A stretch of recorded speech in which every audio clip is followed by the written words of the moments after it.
دنیا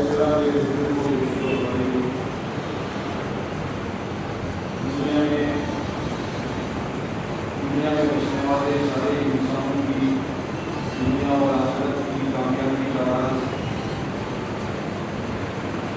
اللہ کے نام پورے دین پر چلنے کا اعلان۔ دنیا کی سلامتی، دنیا کا امن و امان، دنیا میں آپس میں محبتیں، دنیا میں اللہ کی طرف سے برکتیں، ان تمام چیزوں کا ظہور جو ہوگا وہ زندگیوں میں دین کے آنے پر ہوگا۔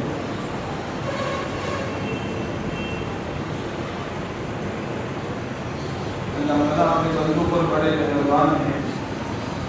اللہ تعالیٰ یہ چاہتے ہیں کہ میرے بندے آرام سے رہیں، محبت سے رہیں، میرے خزانوں سے فائدہ اٹھاتے رہیں۔ اس لیے اللہ تعالیٰ نے دنیا میں انبیاء کرام علیہ السلام کو بھیج کر اپنے بندوں کو آخرت کا راستہ اور آخرت کی تیاری کے لیے جن چیزوں کی ضرورت پڑتی ہے اس کی طرف بار بار اللہ تعالیٰ نے متنبہ کیا، خبردار کیا۔ انبیاء کرام علیہ السلام نے دنیا میں آ کر اللہ کی توحید بتائی، نبیوں نے اپنی نبوت اور رسالت کو بیان کیا، اور نبیوں نے دنیا میں آ کر مرنے کے بعد کی یعنی آخرت کی زندگی کو کھول کھول کر بیان کیا۔ دنیا کے نفع و نقصان کو اور دنیا کی مادی چیزوں کو انبیاء کرام علیہ السلام نے اس کو کھول کھول کر بیان نہیں کیا، اس لیے کہ جو دنیا کا تجربہ انسانوں کو ہے اور دنیا کا ہر انسان اس کو جانتا ہے، سمجھتا ہے اور سمجھنے کی کوشش کرتا ہے۔ آخرت کو کھول کھول کر بیان کیا تاکہ دنیا کے بسنے والے انسان آخرت کو بنیاد بنا کر اللہ کی توحید کا اقرار کر کے نبیوں کی نبوت کی طرز پر نبوت کی مزاج کے مطابق زندگی گزارنے والے بنے، تاکہ اللہ تعالیٰ ان کی دنیا بھی اچھی بنائے اور موت کے بعد کی زندگی بھی اچھی بنائے۔ آج پوری دنیا میں جو حالات ہیں، ان حالات کا تعلق زمین کے پھیلے ہوئے نقشوں سے نہیں ہے، یہ حالات اللہ تعالیٰ کی طرف سے، اللہ کی مشیت سے، اللہ کی چاہت اور اللہ کے ارادے سے وجود میں آ رہے ہیں۔ کسی کی ہلاکت، کسی کی موت، کسی کی زندگی، کسی کی عزت، کسی کی ذلت یہ دنیا کے بسنے والے انسانوں کے ہاتھوں میں نہیں ہے، اس کو اللہ تعالیٰ نے اپنے قبضے قدرت میں رکھا ہے۔ قُلِ اللَّهُمَّ مَالِكَ الْمُلْكِ تُؤْتِي الْمُلْكَ مَن تَشَاءُ وَتَنزِعُ الْمُلْكَ مِمَّن تَشَاءُ وَتُعِزُّ مَن تَشَاءُ وَتُذِلُّ مَن تَشَاءُ۔ وہ مالک الملک ہیں، شہنشاہ ہیں، بادشاہوں کا بادشاہ ہے، جس سے چاہتا ہے حکومتیں دے دیتا ہے اور جس سے چاہتا ہے چھین لیتا ہے، جسے چاہتا ہے عزتیں دیتا ہے، جسے چاہتا ہے ذلیل کر دیتا ہے۔ دنیا کا سارا کارخانہ اسی کے حکم سے چلتا ہے۔ اس ایک اللہ کو راضی کر لو تو وہ اللہ تعالیٰ ہمارے لیے دنیا میں راحت کے، امن کے، چین کے اور برکتوں کے، خیر کے فیصلے فریب کرے گا، اور اگر ہم نے اس اللہ کو ناراض کر دیا تو دنیا میں سارے اسباب اور مادیات کیے ہوتے ہوئے بھی اللہ تعالیٰ دنیا کی زندگیوں کو تنگ کر دے گا اور دنیا میں انسان پریشان ہو جائے گا۔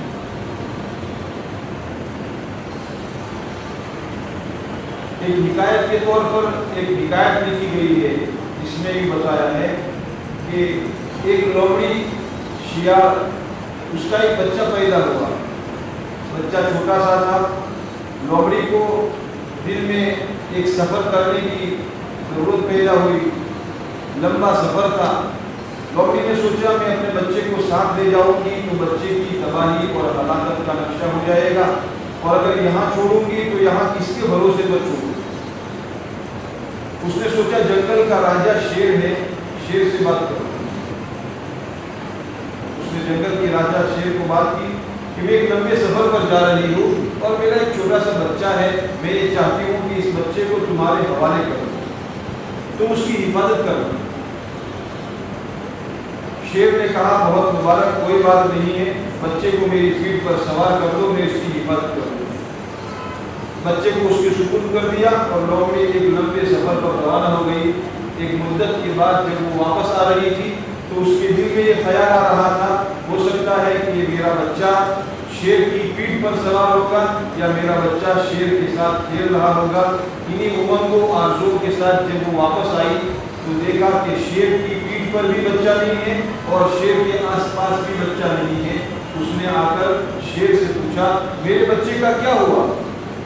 تو شیر نے کہا ایک چیل اوپر سے آئی تھی اور اس نے تیرے بچے کو دبوچ کر لے گئی اور چیل پھاڑ کر کھا گئی۔ لومڑی نے کہا شیر تم جنگل کے راجا ہو، تم نے میرے بچے کی حفاظت نہیں کی۔ شیر نے کہا اگر مسئلہ زمین کا ہوتا، زمین کے جانوروں کا ہوتا تو میں اس کی حفاظت کر لیتا، یہ مسئلہ تو اوپر کا تھا، اس لیے یہ میرے بس کی بات نہیں تھی کہ میں تیرے بچے کو بچاؤں۔ آج کے لیے دوستو مسئلہ زمینی سطح کا نہیں ہے، مسئلہ مادیات کا اور دنیا کی زمین کی سطح کا نہیں ہے، مسئلہ اوپر کا ہے۔ ما اصابکم من مصیبت فی الارض ولا فی انفسکم الا فی کتاب من قبل ان نبرأها ان ذلک علی اللہ یسیر لکی لا تأسوا علی ما فاتکم ولا تفرحوا بما آتاکم۔ اللہ تعالیٰ فرماتے ہیں تمہارے پیدا ہونے سے پہلے جو احوال دنیا میں آنے والے تھے ان احوال کو لکھا جا چکا ہے، لیکن اللہ کے وہاں اندھیر نہیں ہے۔ دنیا کے حالات انسان کی کرتوتوں پر آتے ہیں۔ اللہ تعالیٰ قرآن پاک میں فرماتے ہیں دنیا میں جو مصیبتیں پریشانیاں آتی ہیں وہ تمہارے ہاتھوں کی کمائی کا نتیجہ ہوا کرتا ہے، اور وہ بھی بہت تھوڑا ذائقے کے طور پر اللہ تعالیٰ تمہیں دنیا کے اندر میں چکھاتے ہیں۔ اللہ تعالیٰ بہت سے گناہوں کو تو معاف کر دیں۔ پیارے نبی جناب رسول اللہ صلی اللہ علیہ وسلم جس مبارک دین کو لے کر کے آئے تھے، اس مبارک دین میں اللہ تعالیٰ نے ہمارے لیے امن اور شانتی رکھی ہے۔ اس مبارک دین میں اللہ تعالیٰ نے ہمارے لیے سلامتی رکھی ہے۔ اسلام لاؤ سلامت رہو گے، یہ تمام انبیاء، یہ نبی پاک علیہ السلام کے خطوط کا خلاصہ ہوا کرتا تھا، اور نبی پاک علیہ السلام کے صحابہ دنیا میں جہاں جاتے تھے لوگوں سے یہ کہتے تھے اسلموا تسلموا، اسلام لاؤ سلامت رہو گے۔ اسلام میں اللہ نے سلامتی رکھی ہے، اور ایمان والوں کے لیے اللہ تعالیٰ نے امن کا وعدہ فرمایا ہے۔ لیکن ایمان وہ معتبر ہوگا جو اللہ کے نزدیک قابل قبول ہو، اور اسلام وہ معتبر ہوگا جس کو پیارے نبی صلی اللہ علیہ وسلم دنیا میں بلد کر کے دکھا کر کے گئے۔ ہماری زندگی 24 گھنٹے کی ہماری زندگی، پیدائش سے لے کر موت تک کی زندگی، ہماری راتیں، ہمارے دن، ہماری ایمانیات، ہماری عبادات، ہمارے معاملات، ہمارے اخلاق، ہماری زندگی کی چال ڈال، ہماری زندگی کا بولنا، ہماری زندگی میں کہنا سننا چلنا پھرنا، ہماری زندگی کا ہر طور طریق پیارے نبی علیہ السلام کے رنگ میں رنگ جائے تو میرے دوستو دنیا کی ساری طاقتیں مل کر بھی ہمارا کوئی بار بیکار نہیں ہو سکتا۔ اللہ نے ایمان میں امن رکھا ہے، الذین آمنوا ولم یلبسوا ایمانهم بظلم اولئک لهم الامن وهم مهتدون۔ وہ ایمان والے جنہوں نے اپنے ایمان کے ساتھ گناہ کی ملاوٹ نہیں کی ہے، اپنے ایمان میں کفر کو نہیں ملایا، شرک کو نہیں ملایا، گناہ کو نہیں ملایا، اللہ نے ان ایمان والوں کے لیے امن کا وعدہ فرمایا ہے، اولئک لهم الامن وهم مهتدون۔ ان کے لیے امن ہے، شانتی ہے، اور وہ اللہ تعالیٰ کی طرف سے ہدایت یافتہ ہے۔ میرے بزرگوں، ہم سب کی ذمہ داری یہ ہے کہ ہم سب اپنی زندگیوں میں دین کو مکمل طور پر زندہ کرنے والے بنے۔ تجسس کر کے دوسروں کو نہیں دیکھنا، ہمیں اپنی ذات کو دیکھنا ہے کہ میری ذات میں اللہ تعالیٰ کے اوامر میں سے کون سا امر ٹوٹ رہا ہے، کون سا اللہ کا حکم چھوٹ رہا ہے، اور پیارے نبی علیہ السلام کی پاکیزہ زندگیوں میں سے میری زندگی میں وہ کون سا کام ہے، وہ کون سی چیز ہے جو میری زندگی سے نکل رہی ہے، جس کے نتیجے میں دنیا کے اندر میں یہ خمیازہ اور دنیا کے اندر میں یہ وبال آ رہا ہے۔ دوسرے کو متہم کرنے کے بجائے اپنی ذات کو متہم کرے کہ میں متہم ہوں اور اس کے لیے میں اللہ سے معافی مانگنے والا ہوں۔ پیارے نبی علیہ الصلوۃ والسلام تمام نبیوں کے سردار ہے. حضرت صحابہ کرام رضوان اللہ علیہم اجمعین کا منتخب مجمع اللہ تعالیٰ نے پیارے نبی علیہ الصلوۃ والسلام کو عطا فرمایا ہے. اللہ تعالیٰ اپنے پیارے حبیب علیہ الصلوۃ والسلام سے فرماتے ہیں فَبِمَا رَحْمَةٍ مِّنَ اللَّهِ لِنْتَ لَهُمْ وَلَوْ كُنْتَ فَظًّا غَلِيظَ الْقَلْبِ لَانفَضُّوا مِنْ حَوْلِكَ فَاعْفُ عَنْهُمْ وَاسْتَغْفِرْ لَهُمْ وَشَاوِرْهُمْ فِي الْأَمْرِ. اے پیارے نبی جی صلی اللہ علیہ وسلم، یہ تو اللہ کی رحمت کا کرشمہ ہے کہ اللہ نے آپ کو بہت نرم بنا دیا ہے. اگر آپ سخت تگو ہوتے اور بہت سختی سے بات کرتے، کڑک بات کرتے، تو صحابہ کا مجمع آپ کے پاس جمع نہ رہتا. اس لیے اگر ان صحابہ میں سے کسی سے کوئی چوک ہو جائے تو آپ انہیں معاف کر دو، آپ انہیں معاف کر دو. اور آگے اور بڑا حکم دیا وَاسْتَغْفِرْ لَهُمْ، بھول صحابی سے ہو رہی ہے اور آپ اللہ سے معافی مانگو. آج میں اس کو امت کا ایک بہت بڑا طبقہ ایسا ہے جن کا نام فہرست میں لسٹ میں، جن کا نام مسلمانوں کی لسٹ میں ہے. میونسپلٹی میں جاؤ، پنچایت میں جاؤ، کہیں جاؤ، جن کا نام مسلمانوں کی فہرست میں لکھا ہوا ہے، لیکن اسلام کا کوئی نشان ان کی زندگی میں نہیں. ہماری ذمہ ضروری ہے ان مسلمانوں کا ذہن میں تصور کر کے اللہ کے سامنے معافی مانگنے والے ہمیں، اے اللہ ہم معافی مانگ رہے ہیں. یہ ہمارا پہلا کام. اور دوسرا کام یہ ہے اپنی جان اور اپنا مال اور اپنی صلاحیت اور اپنے جذبات کی قربانی دے کر ان بے طلب مسلمانوں کے پاس جا کر، ان بے طلب اللہ کے بندوں کے پاس جا کر ان کے اندر میں دین کی طلب پیدا کرنا، ان کے اندر میں دین کا شوق پیدا کرنا. جب زندگیوں میں ان کی زندگیوں میں دین آئے گا تو اللہ کی مدد دین کے بغیر دنیا کے اندر آئے گی. آج میرے دوستوں 150 کروڑ سے زیادہ مسلمان دنیا میں موجود ہیں، لیکن مسلمانوں کی زندگی میں اگر اللہ کے احکامات کے اعتبار سے جائزہ لیا جائے، ایک اللہ کا حکم صرف نماز، جس کے بارے میں رسول پاک علیہ الصلوۃ والسلام نے فرمایا جعلت قرۃ عینی فی الصلاۃ، میرے آنکھوں کی ٹھنڈک نماز میں کر دی گئی ہے. اور جس نماز کے بارے میں اللہ اپنے پیارے حبیب سے فرماتے ہیں وَأْمُرْ أَهْلَكَ بِالصَّلَاةِ وَاصْطَبِرْ عَلَيْهَا، اے پیارے حبیب علیہ الصلوۃ والسلام آپ اپنے گھر والوں کو نماز کا حکم کیجئے اور خود اس کے پابند بنیے. جس نماز کے بارے میں سیدنا عمر رضی اللہ تعالیٰ عنہ اپنے حکام اور گورنروں کو خط لکھ کر یہ بتا رہے ہیں کہ میرے نزدیک سب سے محترم شان عمل نماز ہے. جس نے نماز کے بارے میں کوتاہی کی وہ دنیا میں دوسرے تمام اعمال کے بارے میں کوتاہی کر سکتا ہے. آج مسلمانوں کی زندگی کا جائزہ لیا جائے، مسلمانوں کی زندگی میں ایک اللہ کا حکم نماز کا 100% زندہ نہیں ہے. بتاؤ اللہ کی مدد کیسے آ سکتی؟ بدر کے احد کے میدان میں وہ 313 موجود تھے جو بدر میں بھی موجود تھے، وہ 313 موجود تھے. بدر کے احد کے میدان میں ایک چوک ہو گئی، پیارے نبی علیہ الصلوۃ والسلام کی ایک بات چھوٹ گئی. کوئی نماز نہیں چھوٹی، جھوٹ نہیں بولے، بدکاری نہیں کی. ایک پیارے حبیب علیہ الصلوۃ والسلام کی ایک بات چھوٹ گئی. نبی کے ہوتے ہوئے اللہ نے اتاری ہوئی مدد کو واپس کر دیا. اللہ نے اتاری ہوئی مدد کو واپس کر دیا. حنین کے موقع پر 12,000 صحابہ کرام میں وہ صحابہ کرام تھے جو بدر میں تھے، جو احد میں تھے، جو خندق میں تھے، جو حدیبیہ میں تھے، جو فتح مکہ میں تھے. وہی صحابہ کرام حنین میں ہے اور صرف ایک بات دل میں آ گئی وَيَوْمَ حُنَيْنٍ إِذْ أَعْجَبَتْكُمْ كَثْرَتُكُمْ فَلَمْ تُغْنِ عَنْكُمْ شَيْئًا وَضَاقَتْ عَلَيْكُمُ الْأَرْضُ بِمَا رَحُبَتْ ثُمَّ وَلَّيْتُمْ مُدْبِرِينَ. اللہ فرماتے ہیں تمہارے کثرت اور میجورٹی کا عجب تمہارے دل میں آ گیا. صحابہ کے دل میں یہ بات آئی، تھوڑی سی بات.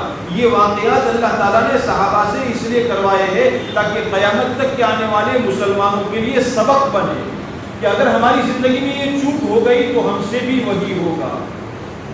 ورنہ صحابہ تو صحابہ تھے. یہ بات آئی کہ بدر میں 313 تھے، پھر بھی میدان ہمارے ہاتھ میں تھا اور آج تو ہماری تعداد 12,000 ہے. آج تو تعداد 12,000 ہے. پہلے ہی سے اللہ کی مدد نہیں آئی. جہاں حنین کے میدان میں جہاں اترنا تھا، درید ابن سما جو مشرکین کی طرف سے ایک سردار تھا، اس نے پہلے سے تیر انداز بٹھا رکھے تھے. مسلمانوں کا لشکر جب اس کے اندر میں آیا تو پہلے تیر اندازوں نے تیروں کی ایسی بوچھار برسا دی کہ 12,000 کا مجمع صحابہ کا منتشر ہو گیا، صرف 14 صحابہ کرام کے حضور پاک علیہ الصلوۃ والسلام کے آس پاس دوسرا کوئی نہیں تھا۔ ایک چوک کی بنیاد پر اللہ کی مدد رک جاتی ہے، ایک چوک کی بنیاد پر اللہ کی مدد اٹھ جاتی ہے۔ آج میرے دوستو ایک نہیں انیک چوکیں ہماری اپنی زندگیوں میں ہم سے ہو رہی ہے، بتائیں میرے دوستو اللہ کی مدد ہمارے ساتھ کیسے ہو سکتی ہے؟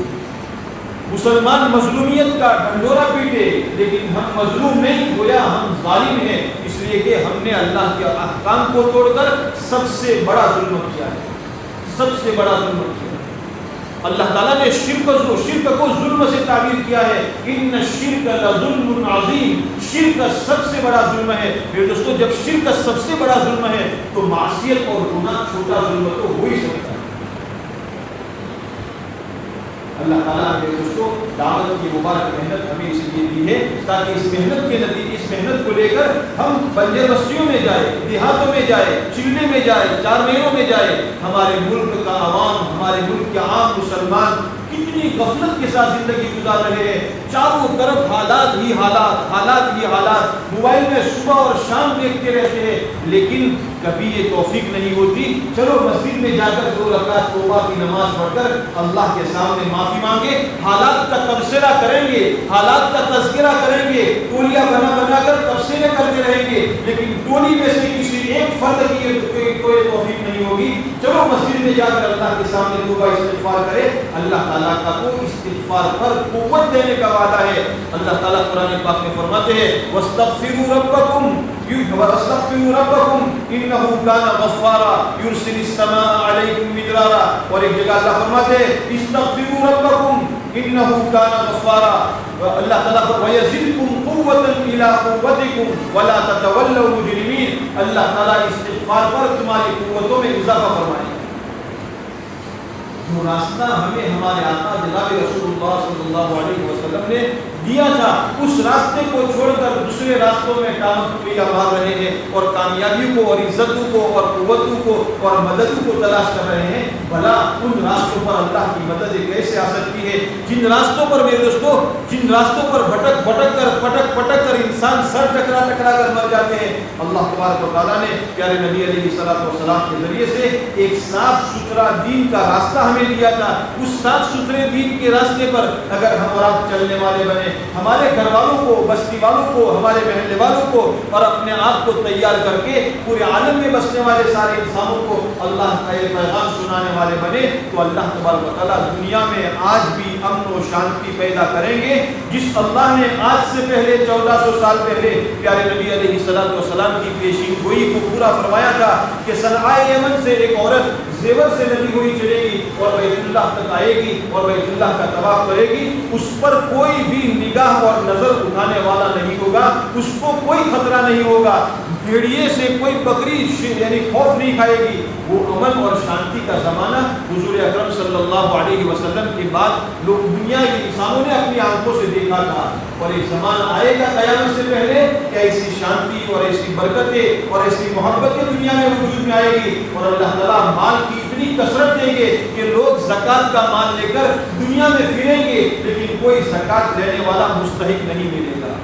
برکتیں اتنی دیں گے، ایک ایک بکری کے دودھ کے اندر میں پورا خاندان سیراب ہو کر دودھ پیے گا، ایک انار کو توڑا جائے گا، ایک انار کا چھلکا اتارا جائے گا تو اس کا چھلکا ایک چھتری کا کام دے گا۔ اتنے بڑے بڑے پھل اللہ تبارک و تعالیٰ برکتوں کے دیں گے۔ جس اللہ نے امن، شانتی اور محبت اور برکتیں پہلے دی ہے اور جو اللہ بعد میں دے گا وہ اللہ آج بھی دینے پر طاقت رکھتا ہے، آج بھی اللہ اس کی قدرت رکھتا ہے، لیکن کیا ضرورت اس بات کی ہے کہ ہم وہ ماحول بنائے جو ماحول جناب رسول اللہ صلی اللہ علیہ وسلم نے صحابہ پر محنت کر کے بنایا تھا۔ فضائے بدر پیدا کر فرشتے تیری نصرت کو اتر سکتے ہیں گردوں سے قطار اندر قطار، لیکن فضائے بدر کو پیدا کرے۔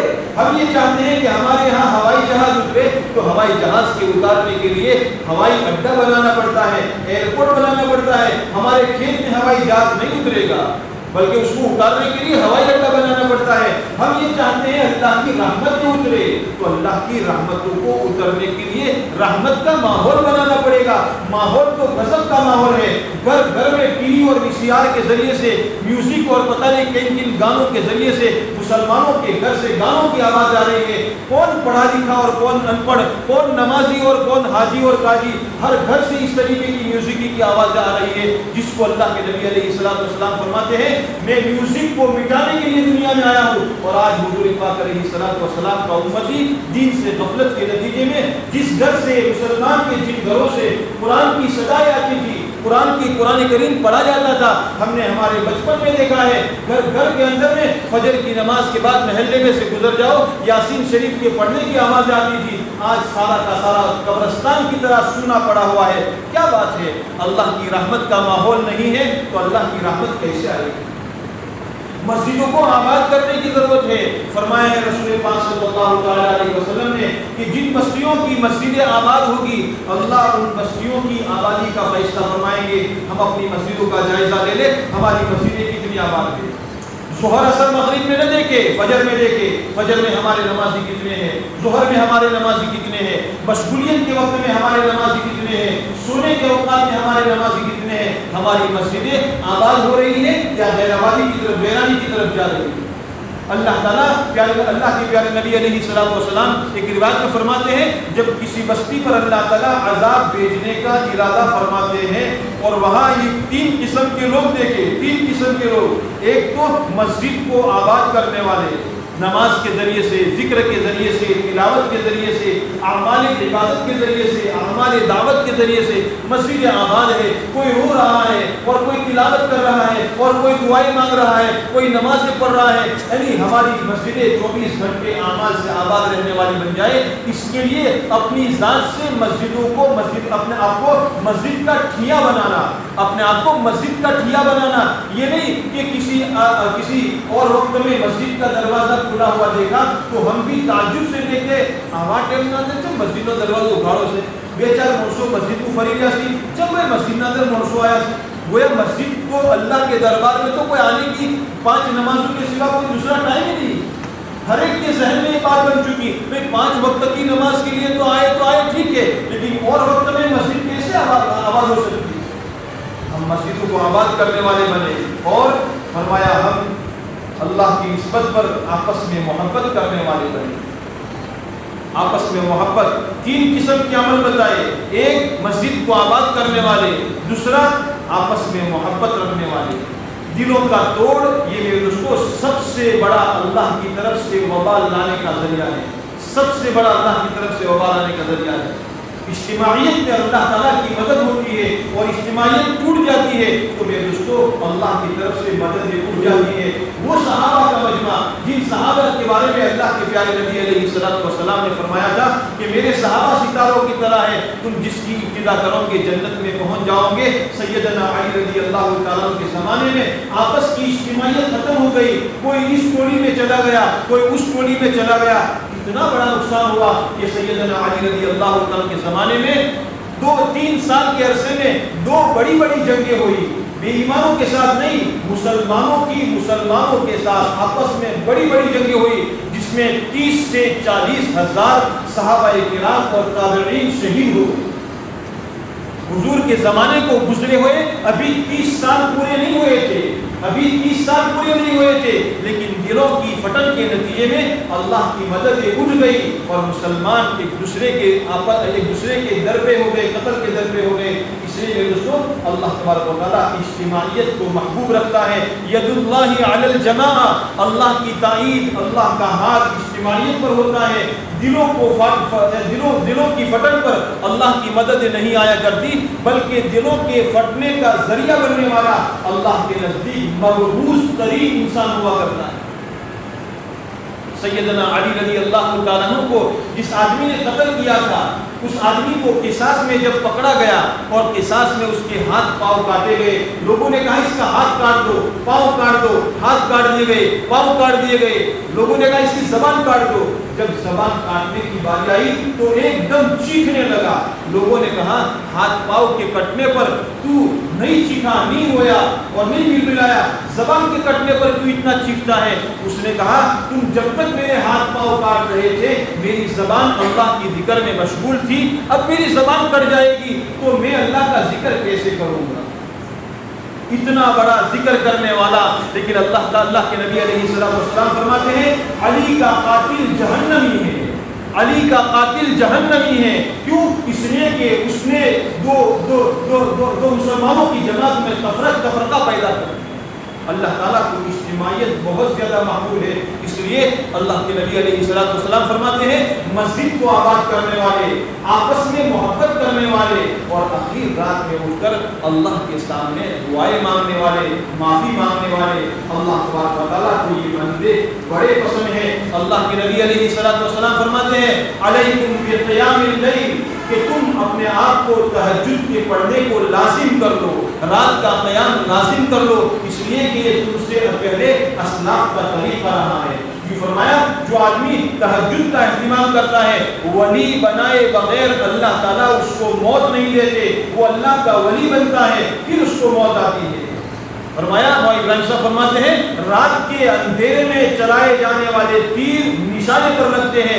کیا مطلب ہے؟ رات کے اندھیرے میں اللہ کے سامنے مناجات کے لیے اٹھے ہوئے ہاتھ براہ راست ہماری دعائیں عرش سے ٹکراتی ہے، اور اللہ تبارک و تعالیٰ ہماری دعاؤں میں قبولیت پیدا کرتے ہیں۔ اس لیے میرے دوستو ہمیں ان اعمال کی ضرورت ہے جن اعمال کے ذریعے سے اللہ راضی ہو جائے اور اللہ تعالیٰ اپنے غضب کو ٹھنڈا فرما دے۔ جب میرے دوستو دنیا میں دین کی محنت کی ہوگی، اللہ کے احکامات کو زندہ کرنے کی محنت کی ہوگی، پیارے نبی علیہ السلام کے لائق آپ کے طریقوں کو زندہ کرنے کی محنت کی ہوگی، تو اللہ تبارک و تعالیٰ کا غضب رحمت سے بدل جائے گا، پھر اللہ کی رحمت آئے گی، اللہ راضی ہو جائیں گے، اللہ تعالیٰ برکتیں کریں گے، اور اللہ تعالیٰ امن، اطمینان اور شانتی عطا فرمائیں گے۔ دنیا میں سے اللہ تعالیٰ تنگیوں کو نکال دیں گے، اور اللہ تبارک و تعالیٰ ان تنگیوں کے نتیجے میں جو جہاں پریشان ہے اللہ تبارک تعالیٰ ان پریشانیوں کو ختم کر دیں گے۔ ایمان والوں کے نیک عمل کی برکت سے دنیا کے بے ایمان بھی فائدہ اٹھائیں گے۔ ہاں، دنیا کے بے ایمان بھی فائدہ اٹھائیں گے۔ آج اگر دنیا میں کوئی جانور بھی پریشان ہے، دنیا میں کوئی بے ایمان پریشان ہے، یہ ہماری بدعملی کا نتیجہ ہے، اس لیے کہ اللہ کے وہاں ایمان والے کے عمل کا ایکشن لیا جاتا ہے، بے ایمانوں کے عمل کا کوئی ایکشن نہیں لیا جاتا۔ بے ایمان جتنا گندا فساد کرے، جتنی گندے کام کرے، ان کے عمل کا ایکشن نہیں لیا جاتا، اس لیے کہ اللہ کے نزدیک بے ایمانوں کی مثال جانوروں کی طرح ہے، اور دنیا میں جانوروں کے آپس میں لڑنے پر دنیا کی حکومتیں ایکشن نہیں لیا کرتی۔ دنیا کی حکومتیں بھی سمجھتی ہے بھئی دو کتے جھگڑتے ہیں، چلو چھوڑو ان کو، دو بلیاں جھگڑتی ہیں، چھوڑو ان کو، دو کوے جھگڑتے ہیں، چھوڑو ان کو، اس لیے کہ یہ تو جانور ہے۔ دنیا کی حکومتیں بھی جانوروں کے ایکشن پر، جانوروں کے عمل پر ایکشن نہیں لیا کرتی۔ ایسے ہی میرے دوستو اللہ تبارک و تعالیٰ بھی دنیا میں ایمان والوں کے عمل پر ایکشن لیتا ہے۔ اگر دنیا میں ایمان والوں کے اعمال اچھے ہوتے ہیں، اللہ تعالیٰ دنیا میں رأفت، محبت، مودتیں پیدا کرتے ہیں۔ اس لیے روایت میں اللہ تعالیٰ فرماتے ہیں انا مالک الملک قلوب الملوک بیدی، میں تمام بادشاہوں کا بادشاہ، شہنشاہ ہوں، تمام بادشاہوں کے دل میرے قبضے میں ہیں۔ جب میری اطاعت کی جاتی ہے اور میری فرما برداری کی جاتی ہے، میں ان بادشاہوں کے دلوں میں تمہارے لیے رأفت، محبت اور امن اور راحت بھر دیتا ہوں، اور جب تم دنیا میں میری نافرمانی کرتے ہو، مجھ سے بغاوت کرتے ہو، مجھے ناراض کرتے ہو، ان بادشاہوں کے دلوں میں تمہارے لیے بغض اور عداوت اور ناراضگی بھر دیتا ہوں۔ اس لیے ان بادشاہوں کو برا بھلا کہنے کے بجائے اپنے اعمال کو سنوارنے کی فکر کرو۔ اعمالکم عمالکم، تمہارے اعمال تمہارے حاکم ہیں، اگر تمہارے اعمال ٹھیک ہو جائیں گے تو پھر اللہ تبارک و تعالیٰ راضی ہو کر ہمارے لیے دنیا اور آخرت میں کامیابی کے فیصلے کریں گے۔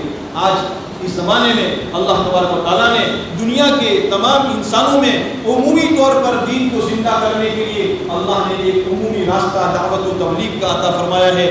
یہ نہیں کہا جاتا کہ صرف یہی ایک راستہ ہے، دنیا میں بہت سے دین کے وجود میں آنے کے راستے ہیں، لیکن اللہ تعالیٰ نے تمام دنیا کے بسنے والے انسانوں کے عمومی فائدے کے لیے، عمومی انسانوں میں عام طور پر ہدایت کو لانے کے لیے اللہ نے آسان سے آسان ترین دعوت و تبلیغ کی ایک محنت کا نسخہ ہمیں نصیب فرمایا ہے۔ اگر ہم اور آپ اس محنت کے لیے قربانی پر کھڑے ہوں گے، دنیا کے مختلف شعبوں میں، ملکوں میں جائیں گے، تو اللہ تبارک و تعالیٰ ہماری قربانی پر پتہ نہیں دنیا کے بسنے والے انسانوں کو راہ ہدایت سے نواز نوازے گا، دین سے نوازے گا، دین پر جمنے والے بنیں گے، اور جتنا دین آئے گا اللہ تبارک و تعالیٰ دنیا کے اندر میں امن، شانتی اور برکت عطا فرمائیں گے، اور بے دینی کی بنیاد پر اللہ تعالیٰ کی طرف سے ناراضگی آئے گی۔ اس لیے جاننے والوں کی ذمہ داری ڈبل ہے، ایک تو یہ کہ خود بھی عمل کرے اور دوسرے سارے